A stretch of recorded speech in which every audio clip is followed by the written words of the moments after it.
Hey guys, I'm IzDaisho and I'm here bringing you some magic, and today I'm going to be playing a fun little blue-red deck. Kind of goal is to play these creatures that get pumped or have other effects or whatever and want to be given unblockable. And you know, my goal is to give them unblockable, and that should be that should be pretty fun. I haven't tested this deck out yet, so I don't know if it's going to be good, bad, terrible, amazing, anything in between. Probably something in between. It's probably just going to be average. But yeah, I don't know. It's a fun deck. It looks like a fun deck at least. Been having the hardest time trying to find a game. Wanted to record like starting 5 minutes ago, but can't find an opponent. I tried the join a game thing from this thing for a while, and that didn't work. Kept getting like, meh, we don't want to give you a game, IzDaisho, we hate you.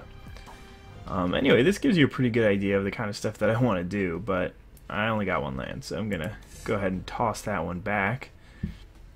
This one's not as good, but I mean, Taurend plus Artful Dodge is a nice little combo. You can give him unblockable so you can actually attack for 2 and then flash it back and get a couple of flyers right out of nowhere. But yeah, there's another Artful Dodge. But yeah, I mean, between Gutter Snipe and Taurend, I don't really need to cast that many spells to kill my opponent. Fortunately, this doesn't have instant. That would be really nice. Alright, what you got here? Elvish Visionary. Not something that I'm going to be too concerned about. I'm not going to bother to go ahead and kill it now. I'd much rather save my shock for after having Taurend and Gutter Snipe on the board. There's a Time Warp, so yeah, this will actually work out pretty nicely if I can draw the lands at the right time. We'll see. I mean, if my opponent plays like a Goblin Rabblemaster here, I'll take it out. Just plays another Elvish Visionary, I'm not going to complain. I don't really know what green-red decks do in this game. I haven't seen any yet. But my guess is something not very broken. Because there aren't that many broken things that you can do. One of them is the tokens deck. One of them is the spider spawning deck. Maybe even the blue-green bounce deck with some other colors sometimes. I don't know. Neither of those... I mean, none of those are like broken. But those are like the good things that you can do that I've seen so far. I'm sure there are others, but I'm still looking. Alright, so drawing that Gate is not excellent. It could work out for me, but I don't know. There's actually a decent chance that I just go ahead and play an Artful Dodge to basically hit him for 4 damage next turn. Because this thing wouldn't be able to attack anyway, and Gutter Snipe is going to be happy to see that. And I mean, it's actually not so bad to have Gate, because if I draw another land, then I can play Taurend and still have shock mana up in the same turn, so I can actually get some value out of it even if he does have a removal spell. So it looks like my opponent's playing some ramp spells. There aren't any like giant green creatures that I'm that scared of. Maybe Palaka will be tough for me to beat here, but yeah, I'm actually going to cast this Artful Dodge. It could be considered a waste, especially since, I mean, maybe it wasn't such a great choice because I kind of want to leave Voyage's End up and shock, but that's alright. But yeah, I get in for some damage here. I get in for another 4 with a shock at any point. I've got this Voyage's End in case he tries to kill my creature. I can bring it back to my hand or something. I don't know, there's plenty of stuff to do. My opponent hasn't really done much. All of his cards have given him some sort of card advantage so far. Play like a Terra Stomper here. That's big. Or an Arbor Colossus. That's also pretty big. I'm probably just going to Voyage's End here because I have a lot of stuff to do with my mana in the future. But I'm going to wait for him to attack first because I don't want to have to use my Artful Dodge to get in next turn because I want to be playing my Taurend. In fact, maybe... No, that's fine. I still have multiple Artful Dodges left. I can afford to Voyage's End here. Right, so if like the best... Oh, and I can scry for a land? That's nice. I really do want to land here. Maybe shock is just better though. Yeah, let's put it on top. Because I think I could probably just kill him very quickly. Can I kill him this turn actually? Might be able to. This is 4 damage, this is 4 damage. So that's 8. And then I can play 2 more Artful Dodges, so I think I have exactly lethal here. Right, so 2 damage from attacking with this. He's down to 12. Then I can play 4 instants, so it's 8 damage off this, so he's down to 4, and then the shocks kill him. Alright, that's awesome. Glad I saw that, because I definitely was close to not.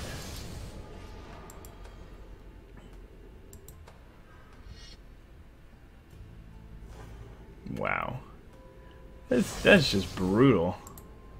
There's like nothing he could have done about it, but that's what you get for not playing a broken deck, right?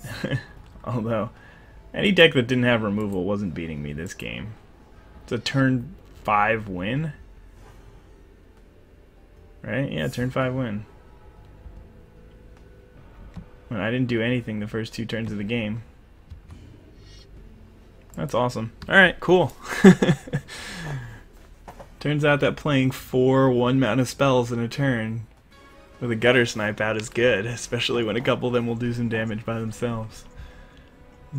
That was fun. I'll play another one. I was planning on only doing 1 game, but that was really short. Yeah, I'm happy. I like winning those kind of games.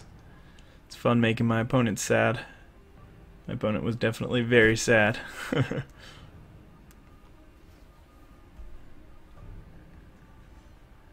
Alright, let's find a new opponent. Hey!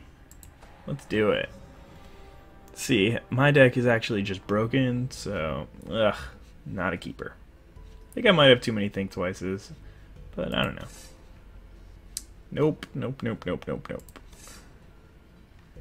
This is not a good one. I'll give you that. Not a mulligan either, though. Chances that you get a good 5-card hand with actual lands and spells are pretty low.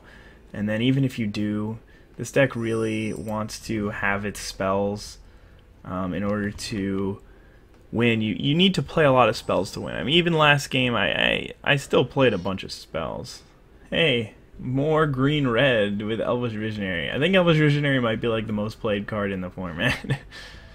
At least give me an island here so I can dissolve something, right? Well, that's not a bad one, actually. Oh, that was dumb. I could have left open Vapor Snag. I don't really want to play Vapor Snag anyway, but I mean, when I'm constrained on 1 blue source, I want to be playing Artful Dodges every turn, so if my opponent plays like a Goblin Rabble Master or something here, then I'll be very happy to. Or I would have definitely picked up my Kiln Fiend and saved it. So that sucks. I screwed up there, made a mistake, but at least I noticed it right away, so I don't have to wait for the comments like, "IzDaisho, why didn't you do that?" Well, because I'm an idiot. I mean, that's why I didn't do it. All right, now we're entering Troubleville. Drawing these Artful Dodges is not useful. Those were like essentially the worst draws in the deck. If I ever do get to a point where I get 6 mana and my opponent hasn't killed me yet, then I might be in pretty decent shape. But yeah, anyway, I still have 4 Think Twices in the deck. I used to have all the Electromancers, but I think I'm down to like 1 now. I think I probably just gotta Vapor Snag that here. And hope that I can get another island next turn so I can dissolve it. Alright. That's pretty good, because now I can scry to my next land, so I can get my Charmbreaker Devils online, and once I can do that, then my opponent's not going to be in good shape. I mean, he could have another removal spell. Ground Assault is definitely a thing. But, yeah, we'll see. Oh, that's a good thing to counter. Probably. I mean, maybe not. It might not even ever come up. Ooh, I could play a Kiln Fiend. I don't even have to worry about getting 6 lands with that thing. So he's got another removal spell for me. This time I'm going to do it like this. Maybe it makes more sense to just leave blue up, because then that kind of gives him the impression that I might have a, whatever that thing's called, I might have a Nullify. But he's still going to play his creatures. He's not going to not play stuff, because I might have a card. Oh, he's got another Ground Assault. Okay. I guess that's what green-red does. It plays Ground Assault. You can only play 3 of them, though, so that's not really too big of a deal. Maybe I should have bottomed that. I don't know. At least that died and not my Charmbreaker Devils, which I might even be able to... Oh, Goblin Rabble Master. Yes, please. I can Artful Dodge one of my tokens. But yeah, if he doesn't trade here, he is going to be in some trouble next turn, because I'm going to be hitting him for a lot of damage. Awesome. Because I can Artful Dodge, give this thing unblockable, hit him for 4 with it. Unless, of course, he has more removal, which there's a very good chance he has. It sort of seems like he's playing a removal-heavy deck. He might be playing multiple Shocks and Bolts of Kyranos and the like. Do I play around a combat trick? Yeah, he's probably got a Coordinated Assault. Alright, still at 13. Reasonable life total. My opponent's stuck on land, as am I, but there's a Jade Mage. That's not really a concern of mine. And more Krenko's Command. That might be an issue. Yeah, I'm really glad that I did get rid of that Beastmaster Ascension when I had the chance. Alright, well, we know we want to do this. Because I have a lot of those. I mean, I probably could have gotten away with doing it on another one, but it's not really going to matter. I don't know. Let's see, he's got 2, 4, 5, 6, 7 damage. Can I kill him next turn? No, this only attacks for total of 8 next turn. It's going to be tough to kill him. Raid Bombardment. Well, that's brutal. Yeah, so that, I guess that's a token deck that plays Raid Bombardment and Beastmaster Ascension. But it doesn't have as good of ways of making tokens as... Oh, I'm just dead. Alright. It doesn't have as good of ways of making tokens as the white deck does, so I don't know, but it's got better removal, cheap removal, which is nice. Something that the white deck lacks. I don't know. Anyway, couple of games. Second opponent was obviously playing... What was my first opponent playing? He was playing green-red too, but I don't know what he was actually doing. Maybe he was doing the same thing, but I guess my idea was wrong. Red-green can do broken things. It can just play tokens and awesome spells. Awesome 3-mana enchantments to play with your tokens. But, I mean, I did mold a 6. I didn't have a very good draw. And I made a mistake. If I had been able to trade that Vapor Snag for his... well, then I wouldn't have been able... I would have been tapped out. It ended up... Yeah, I would have been tapped out for the... Beastmaster... No, I wouldn't have. That would have been the next turn. The Gutter Snipe would have landed, but... doesn't necessarily mean anything. I would have gotten in at least 1 hit. Well, no, I would have been... Yeah, so... I would have gotten in 1 hit with my Kiln Fiend, but then I wouldn't have had Dissolve up. So maybe I would have left Dissolve up instead, and then Kiln Fiend is just going to die to the next one, but then I have another Kiln Fiend. I don't know. I mean, there's a billion different ways that game could have gone if I had just kept up that Vapor Snag that first turn. Anyway, I did enjoy playing this deck. It seems like a fun one. Yeah, maybe in a later date I'll show you the deck list, but I gotta go to sleep. Gotta work tomorrow. So thank you guys for watching. Hope you enjoyed the video, and have a wonderful day. Bye.